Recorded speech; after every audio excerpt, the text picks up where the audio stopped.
I'm going a little bit. I changed a little bit my whole thing this today. So the monkey style of me.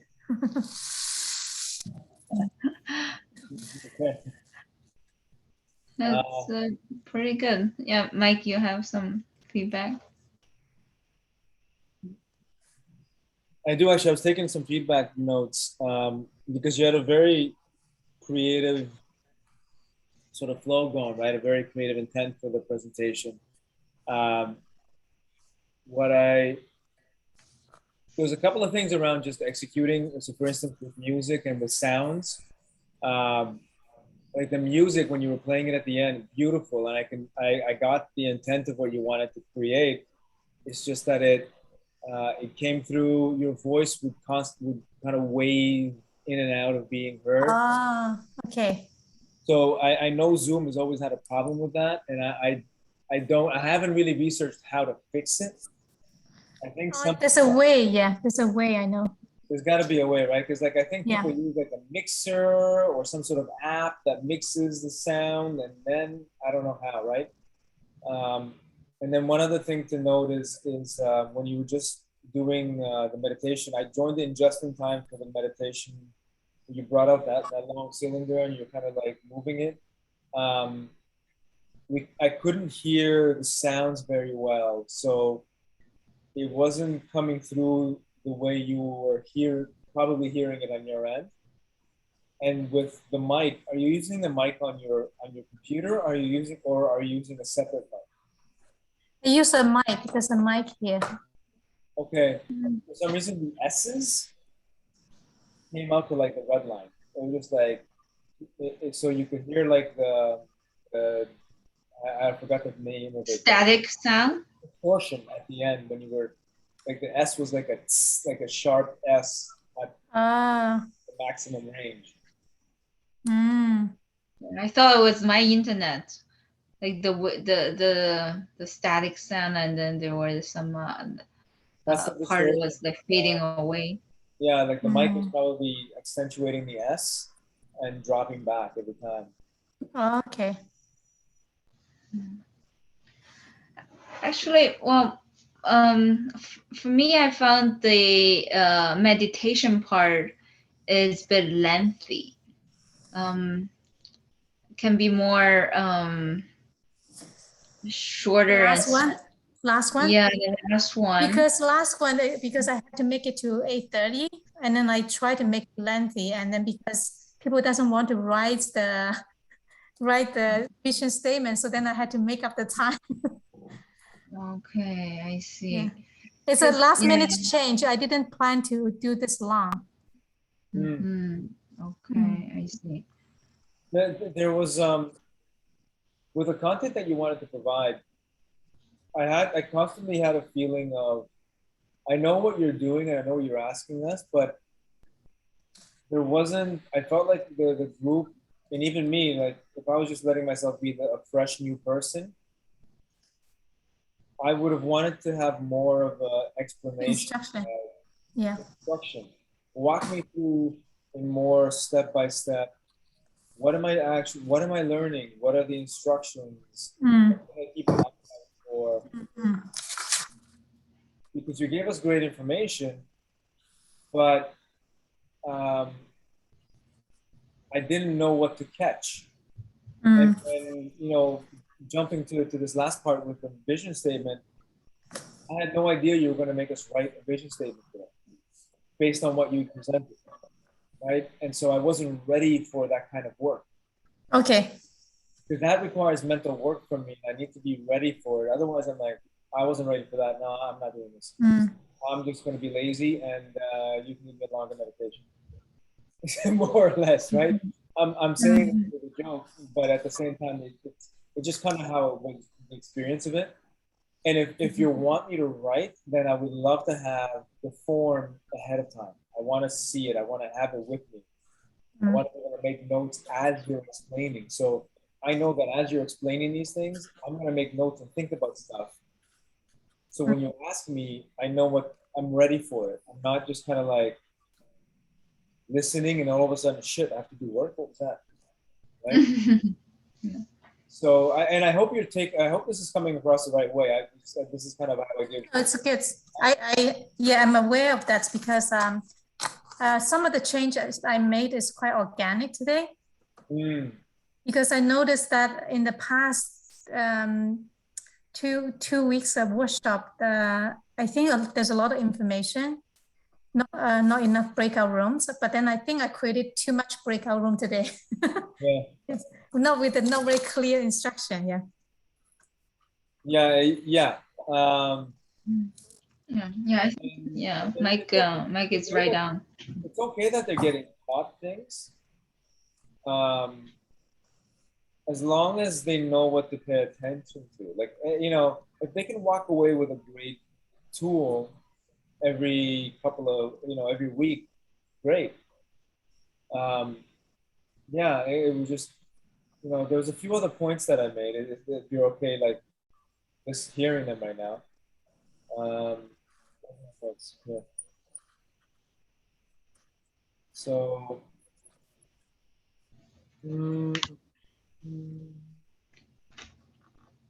I found that in the breakout rooms, especially the first one, when you asked us to identify the animals, we spent way too much time because we got, you know, after like the first 30 seconds, I was like, okay, this is my animal. Great. Why do I like it? Fantastic. And then I had to try to entertain them. We can talking about now. All right. Why do you like? I don't know, right? So thank you, Mike. Yeah, no problem. So if the group is quiet, the thing is, it's a great learning, even from my own perspective. Like, if the group is quiet, they're just gonna sit there. So it almost kind of like it helps. I'm thinking out loud right now, because when I've been in successful groups, we were always, or in groups that had more dynamic, we were always told, when you first get together, identify the group leader. Identify who's the leader in the group? Yes. Oh, so you pick on that leader to do the talk. Well, they don't. Yeah, exactly. That's one part of it, and it gets them to connect a little bit. Because maybe when we do the breakout room, so maybe who is assisting the meeting, pick the person, like not random breakout room. Maybe. Well, it's kind of, even if it's random, it's okay. But it's like, you tell them, whoever you're in a group with, pick a leader. Because if there's no leader, everybody sits and waits. That's just human. I'm realizing and experiencing this is just human nature. If I didn't talk, we'd all sit there, be quiet. Yeah. Right? So just tell them, pick who the leader is. Okay, fantastic. And then here's the questions. Leading up to the animals, I found we went into the animals way too quick, into the question, because I didn't know what the animals were. I didn't know, you know, why am I choosing them? It was actually like, choose an animal. So I'm like, okay, this is the animal. But I kind of felt unguided, because I'm like, why am I choosing it? What am I doing? Right? So I know you wanted to have like just a natural sort of, your consciousness chooses the right animal and it becomes a surprise. But in the experience that I had with the two ladies, it was kind of like, oh, okay, I guess. And even Stella was like, all right, I guess I got to choose an animal. Maybe it's okay. It's okay for us to learn about the animal a little bit. And then it would be nice to have a quiz, maybe, where we can discover whether we chose right. Because my ego might say, I'm the dolphin for sure. Look at that thing. It's a dolphin, right? And then if I got a quiz and it says monkey, I'm like, what?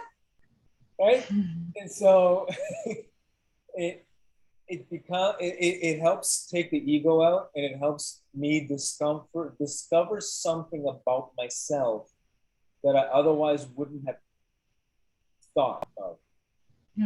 So to add on what Mike is saying, if you can give some real example, like for example, if your best friend, her personality, her way of communicating with you, like give some real example instead just with the theory. Like, because when you were doing the meditation, I was trying to think, okay, who is in my family is more like elephant, who that I know is more like a dolphin, and then just uh, I think it would be helpful if you give some like a real example um, of the person that you know in your life. Okay, you identify this individual is more like elephant, not lion, like kind of thing. Mm-hmm. Yeah, and maybe one way you can think about it is tell us first about the reaction patterns of a particular animal, which will then help us guess which one we are. What do you mean reaction? So, like you said, the reactions or the way of the methods of conversation, the methods of communication of that animal, right? Like the elephant is slow and methodical, right? The monkey is kind of distracted all the time. If I know that first, or maybe how there was a communication thing, right? Where, or maybe the mantra, which one of these, oh, you can give us the mantras. Which one of these mantras do you think you have to tell yourself more? This, or that, or this. And then like, oh, if you constantly have to tell yourself, you know, be spontaneous, guess what? You're an elephant. Oh, and here's the rest of the elephant's personality. So kind of without us realizing what we're choosing, we can choose how we react, and then you can tell us the rest of us. So it becomes this whole like discovery, right? So do you mean that way to talk about the description of each animal first? Yeah, and even if you don't want to give that away, what I'm saying is to make it a little fun. Like you can, for each animal there was a mantra. Yeah. Instead of giving me the description of the animal, say, hey, here's 4 mantras. Which mantra do you have to tell yourself all the time? Okay, that's so interesting. Yeah. Right? Yeah. So Yeah. Good point. then it's like, oh, I think it's this one. Okay, well, guess what? You're a monkey. What? Right? And it's one of those like, it's kind of cool. Surprise. Surprise, yeah. Exactly, right? So you can say, hey, we have these 4 animals, and here's your mantras. Oh, and here's your animal. Oh, I didn't think about that. So this is how you can make it a surprise. Good point. Right? Good point. Yeah. Yeah. What Okay. else? There was one slide where the animals were like a badger and a weasel and something. There's a wrong one. There's a wrong one. I think Iris regretted that already. Like, uh-oh. And there was so Don showed us a disc model very briefly in his presentation, right? So in the disc model, there was task, people, fast, slow, right? Yeah. Your axes had completely different explanations, and then the task and the people one was reversed, was the other way. So what I think, because we're trying to create a continuity in content, it should be, even if somebody didn't really pay attention to it in Don's presentation,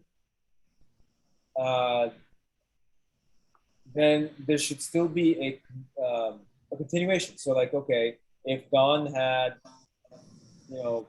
task oriented up on top and people oriented at the right, maybe I got it wrong. Maybe you did match, but for some reason it felt like it was opposite. Maybe just remove that out from your slide, I would say. I think it's good to have the continuation, because it's like a continuation. Yeah, it's like an integrated. I intentionally put that. So I think that's really important, but maybe double check. Maybe I'm wrong. Maybe I read it wrong. But I thought it was kind of reversed in different words. The words weren't the same.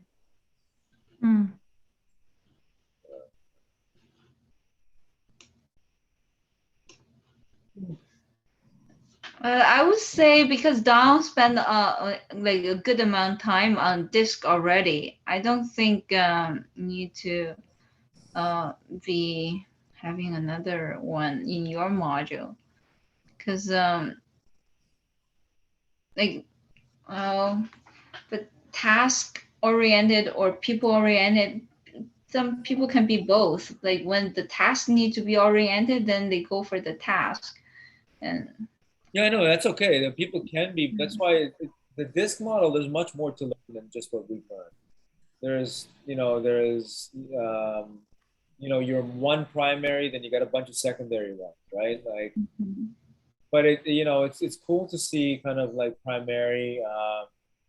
And I think today we went into more detail on to how to fix it, like what to do about it, right? Today, what Ira showed us is like, okay, here's what to do, right? Okay, if you're this person, then to balance yourself out, remind yourself of these other things. Make sense?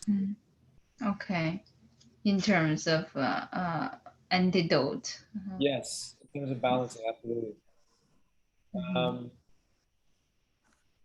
And then same thing I told Don as well when it comes to questions, and especially because for you, Iris, that it ties back into how you were presenting. We didn't really know what to pay attention to. Even on the first presentation, I know I came in really late, so I apologize. I may have missed something entirely, but there were 4 slides near the end that you kind of had. I forgot what they were like. Each slide has its own thing, like intentions. I can't remember what they were, but you asked us, any questions about each one of these 4 things. But I didn't know what to pay attention to ask a question. The confidence, the hard one, the listen, those 4? Yeah, the anchor points. Okay. Was that also presented in the beginning? No. So when you were talking about... I did talk a little bit about connecting to the module. I don't know whether you came in that point. I talk about what we have gone through with the previous module. Yeah, that's a part I was thinking, do we need to? Because I think you went you went and show like Dawn's slides, like 3 or 4 slides. I just wonder if you need to do that. The reason I do that is because I talk about Mike's slides about breath to ground yourself, and then I talk about looking within, which is also Mike's slides, talk about when you really knowing who you are and what you're trying to express, and then you are more confident. And then also technique that Dawn talked about. So that's a link to what the 4 anchor points I'm talking about. Okay, because that doesn't link from how I look at it. It doesn't link with the anchor points in your slide, unless you do it right before your anchor points slide. Maybe there's a gap. It's a loose, yeah. Maybe I would connect that when I talk about anchor points. Right, maybe that's the time, because there's a big gap. Then you forget about when you do show your anchor points slides, and then it's disconnected to what your intention want to bring with Dawn's slides. Oh, okay. I'm just need to go out to get something.